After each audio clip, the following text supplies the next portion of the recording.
ಬಳಸಲಾದ ಕಾಂಡೋಮ್ ಹಾಕಿ ಮಂಗಳೂರಿನ ನಂದಿಗುಡ್ಡೆ ಕೊರಗಜ್ಜನಕಟ್ಟೆ ಬಳಿ ಕಿಡಿಗೇಡಿಗಳು ದುಷ್ಕೃತ್ಯ ಮೆರೆದ ಘಟನೆ ಇಂದು ಬೆಳಗ್ಗೆ ಮಂಗಳೂರಿನ ಪಾಂಡೇಶ್ವರ ಠಾಣಾ ವ್ಯಾಪ್ತಿಯಲ್ಲಿ ನಡೆದಿರುವುದು ಬೆಳಕಿಗೆ ಬಂದಿದೆ. ಬೆಳಗ್ಗೆ ಭಕ್ತರು ಕಟ್ಟೆಯ ಬಳಿ ಪ್ರಾರ್ಥನೆಗೆ ಬಂದಾಗ ಈ ದುಷ್ಕೃತ್ಯ ಬೆಳಕಿಗೆ ಬಂದಿದೆ. ಕಟ್ಟೆಯ ಬಳಿಯಲ್ಲಿರುವ ಸಿಸಿಟಿವಿಯಲ್ಲಿ ಸೈಕಲ್ನಲ್ಲಿ ಬಂದ ಇಬ್ಬರು ಈ ದುಷ್ಕೃತ್ಯ ಎಸಗಿದ ವಿಡಿಯೋ ರೆಕಾರ್ಡ್ ಆಗಿದ್ದು, ಘಟನೆ ಬಗ್ಗೆ ಸುದ್ದಿ ಹಬ್ಬುತ್ತಿದ್ದಂತೆ ಸಂಘಟನೆಯ ಕಾರ್ಯಕರ್ತರು ಸ್ಥಳದಲ್ಲಿ ಜಮಾಯಿಸಿದ್ದಾರೆ.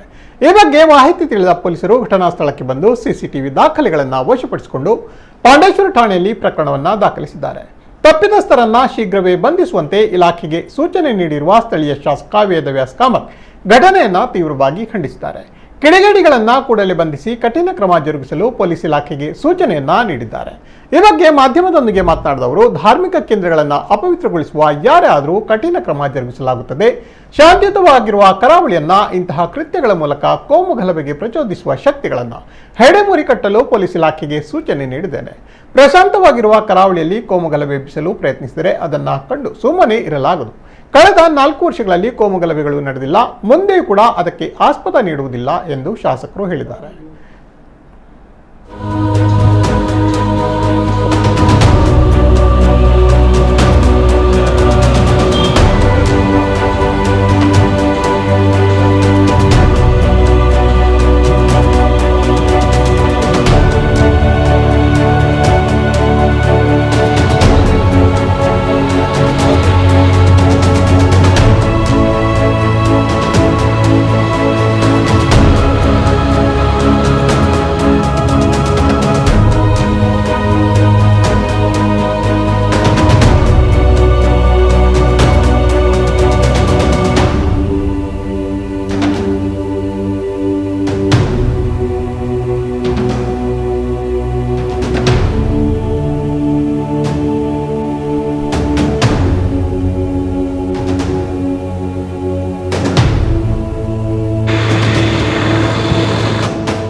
ನಂದಿಗುಡ್ಡೆಯ ಈ ಕೊರಗಜ್ಜ ಗುಡಿಯಲ್ಲಿ ಹಾಕಿದಂತಹ ಕಾಂಡಮ್ ಅಂತಹ ವಸ್ತುಗಳು ಇರ್ಬೋದು, ಅಥವಾ ಅದಕ್ಕೆ ಬೇಡವಾದ ರೀತಿಯಲ್ಲಿ ಇಟ್ಟಂತಹ ವಸ್ತುಗಳಿರ್ಬೋದು. ಇದನ್ನು ನಾವು ಇವತ್ತು ಹಿಂದೂ ಸಮಾಜ ಇದನ್ನು ಖಂಡಿಸ್ತಾ ಇದೆ. ಈಗಾಗಲೇ ನಾವು ಪಾಂಡೇಶ್ವರ ಠಾಣೆಯಲ್ಲಿ ದೂರನ್ನು ಕೂಡ ದಾಖಲಿಸಲಾಗಿದೆ. ಈ ಹಿಂದೆ ಕೂಡ ದೂರನ್ನು ದಾಖಲಿಸಿದ್ದೇವೆ. ಆದರೆ ನೈಜವಾದ ಆರೋಪಿ ಈವರೆಗೆ ಬಂಧನವಾಗಿಲ್ಲ.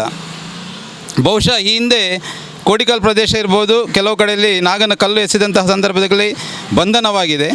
ಆದರೆ ಬಂಧನವಾದಂಥ ಸಂದರ್ಭದಲ್ಲಿ ಅವರು ಮತಿಭ್ರಮರು, ಮಾನಸಿಕ ರೋಗಿ ಅಂತ ಹೇಳಿ ಆ ಸಂದರ್ಭ ಕೂಡ ಆಗಿದೆ. ಬಹುಶಃ ನಾವು ಇವತ್ತು ಮುಂದಕ್ಕೆ ಉಗ್ರವಾದ ಪ್ರತಿಭಟನೆಯನ್ನು ಮಾಡಬೇಕಾಗುತ್ತೆ. ಯಾಕೆಂದರೆ ನೈಜವಾದ ಆರೋಪಿಗಳು ಯಾರು, ಯಾವ ರೀತಿಯಲ್ಲಿ ಈ ರೀತಿಯಲ್ಲಿ ಜಾತಿಯ ಧರ್ಮವನ್ನು ನಿಂದನೆ ಮಾಡುವಂಥ ಕೆಲಸ ಕಡೆಗಳು ಆಗ್ತಾಯಿವೆ. ಇವತ್ತು ಕೊರಗಜ್ಜ ಗುಡಿಯಲ್ಲಿ ಆಗಿದೆ, ಹಿಂದೆ ಕೂಡ ಹಲವು ರೀತಿಗಳೇ ಆಗಿದೆ. ಬಹುಶಃ ನಾವು ಇವತ್ತು ಪೊಲೀಸ್ ಕಮಿಷನರಲ್ಲಿ ಕೂಡ ವಿನಂತಿಯನ್ನು ಮಾಡ್ತಿದ್ದೇವೆ, ಶೀಘ್ರದಲ್ಲಿ ಆರೋಪಿಗಳನ್ನು ಬಂಧಿಸಬೇಕು. ಇವತ್ತು ನಂದಿಗುಡ್ಡೆಯಲ್ಲಿ ಬೆಳಗಿನ ಜಾವ ಒಂದು ಗುಡಿಯ ಒಳಗೆ ಒಂದು ಬೇಡವಾದ ವಸ್ತುಗಳನ್ನು ಇಟ್ಟಂಥ ಸಂದರ್ಭದಲ್ಲಿ ನಾವು ಇವತ್ತು ಹಿಂದೂ ಸಮಾಜಕ್ಕೆ ತುಂಬ ನೋವಾಗಿದೆ. ಇಂತಹ ನೋವು ಇನ್ನೂ ಮರಳಿಸಬಾರದು ಎಂದು ನಾವು ಇಡೀ ಹಿಂದೂ ಸಮಾಜ ಹಲವಾರು ಸಂಘಟನೆಗಳು ಜೊತೆಗೂಡಿ ನಾವು ಇದನ್ನು ಖಂಡಿಸ್ತಾ ಇದ್ದೇವೆ. ಸ್ವಾಮಿ ಕೊರಗಜ್ಜ ಇಷ್ಟಾರ್ಥವನ್ನು ತಕ್ಷಣಕ್ಕೆ ಸಿದ್ಧಿ ಮಾಡಿಕೊಡುವಂಥ ನಮ್ಮ ಅಜ್ಜ. ಈ ಅಜ್ಜನ ಪವಿತ್ರವಾದ ಕ್ಷೇತ್ರವನ್ನು ಅಪವಿತ್ರ ಮಾಡುವಂಥ ಆ ದುಷ್ಕರ್ಮಿಗಳು ಆದಷ್ಟು ಬೇಗ ಬಂಧನವಾಗಬೇಕು. ಅವರಿಗೆ ತಕ್ಕ ಶಾಸ್ತ್ರಿ ಆ ದೇವರುಗಳು ಕೊಡಬೇಕಂತೇಳಿ ನಾವು ಅದೇ ಪ್ರಕಾರ ಪ್ರಾರ್ಥನೆಯನ್ನು ಮಾಡ್ತಾ ಇದ್ದೇವೆ. ಅದೇ ಪ್ರಕಾರ ಸಂಘಟನೆಯ ಮುಖಾಂತರ ಹಿಂದೂ ಸಮಾಜವನ್ನು ಬಡಿದೆಬ್ಬಿಸುವಂಥ ಜಾಗೃತಿ ಸಮಾಜವನ್ನು ನಿರ್ಮಾಣ ಮಾಡಿಕೊಂಡು ಇಂಥ ಘಟನೆಗಳು ಪುನರಪಿ ದಕ್ಷಿಣ ಕನ್ನಡ ಜಿಲ್ಲೆ ಮಂಗಳೂರು ಮಂಗಳಾದೇವಿ ನಗರ ಆಗಿರ್ಬೋದು, ಮಂಗಳೂರು ಜಿಲ್ಲೆಯಲ್ಲೇ ದಕ್ಷಿಣ ಕನ್ನಡ ಜಿಲ್ಲೆಯಲ್ಲೇ ಘಟನೆ ನಡೆಯಬಾರ್ದು, ನಡೆಯುವ ಅವಕಾಶವನ್ನು ಪೊಲೀಸ್ ಇಲಾಖೆ ನೀಡಬಾರ್ದು. ಹಿಂದೂ ಸಮಾಜವು ಎಚ್ಚೆತ್ತುಕೊಳ್ಬೇಕು. ನಾನು ಇಡೀ ಹಿಂದೂ ಸಮಾಜಕ್ಕೆ ಕರೆ ಕೊಡ್ತಾ ಇದ್ದೇನೆ. ಹಿಂದೂ ಸಮಾಜ ಗಾಢ ನಿದ್ರೆಯಲ್ಲಿದ್ದಂಥ ಪರಿಸ್ಥಿತಿಯಲ್ಲಿ ಹಿಂದೂ ಸಮಾಜ ಎಚ್ಚೆತ್ತುಕೊಳ್ಬೇಕು. ತಕ್ಷಣಕ್ಕೆ ಪ್ರತಿಕ್ರಿಯೆಯನ್ನು ಕೊಡಬೇಕು. ನಾವು ಪ್ರತಿಕ್ರಿಯೆ ಅಂತ ಹೇಳಿದರೆ ನಾವು ಅವರು ಮಾಡಿದಂಥ ರೀತಿಯಲ್ಲಿ ನಾವು ಮಾಡುವಂಥ ಕಾರ್ಯಗಳಲ್ಲ. ನಮ್ಮ ಕ್ಷೇತ್ರವನ್ನು ರಕ್ಷಣೆ ಮಾಡುವಂಥ ಹೊಣೆ ನಮಗೆ. ನಮ್ಮ ಧಾರ್ಮಿಕ ಭಾವನೆಗಳಿಗೆ ಧಕ್ಕೆಯಾದಂಥ ಸಂದರ್ಭದಲ್ಲಿ ನಮ್ಮ ಧರ್ಮವನ್ನು ರಕ್ಷಣೆ ಮಾಡುವಂಥ ಜವಾಬ್ದಾರಿ ಪ್ರತಿಯೊಬ್ಬ ಹಿಂದೂ ಸಮಾಜದ ಬಂಧುಗಳಿಗೆ ಇದೆ.